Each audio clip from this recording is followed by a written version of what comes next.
My name is Aaron Crandall. I'm an assistant research professor at Washington State University. I do research on artificial intelligence and machine learning. At the moment, we're in my office. I was born in Longview, Washington. I moved to Portland, Oregon, after about 1.5 years old. It was just after Mount St. Helens blew up.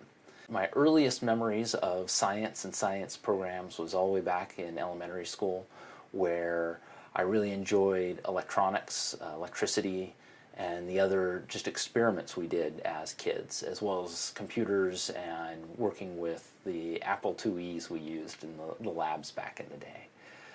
My father is an anthropology history major. He's been a museum director for many years. And my mom's background, she actually has a botany degree. I was relatively good at math. I wasn't nearly as interested in it as I should have been. Part of my story is one of not necessarily paying as much attention in class as should have been, up until I discovered that it's really, really helpful. And that was in grad school. I squeaked by for a lot of years. I really enjoyed the physics, I really enjoyed the science classes, and I would learn it. I wouldn't necessarily turn in my homeworks, and I would do really well on the tests. And so I was actually kind of a middle to low B student. I eventually got an electrical engineering degree with a focus on computer engineering. I eventually went into IT and worked some jobs for a while, software engineering.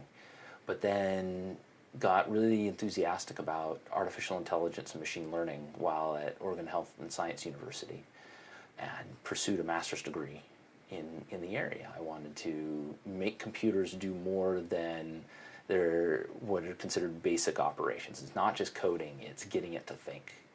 And then what do you get it to think about and get it to do?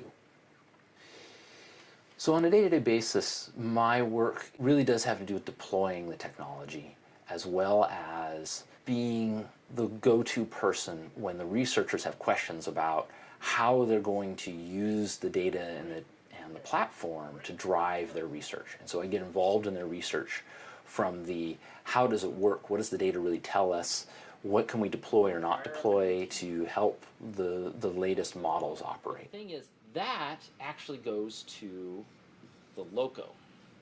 The biggest goal for this project is to bring new tools into our community to help people live well. How that manifests itself has a variety of different pieces. Classically in our group has been the aging in place with cognitive decline. How can we help people preserve their functionality effectively with the technology as a cognitive prosthetic, so that it understands what they're doing and assists them to help fill in the things that they're having more trouble with.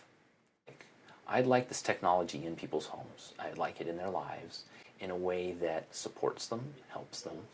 I want to be in a situation where when I go visit someone who has this technology in their home, they say thank you.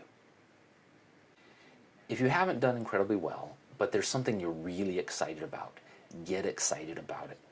You don't have to be at a university to learn things, to explore them, and to even run experimentation, to get involved in programs, to do some work on the topic.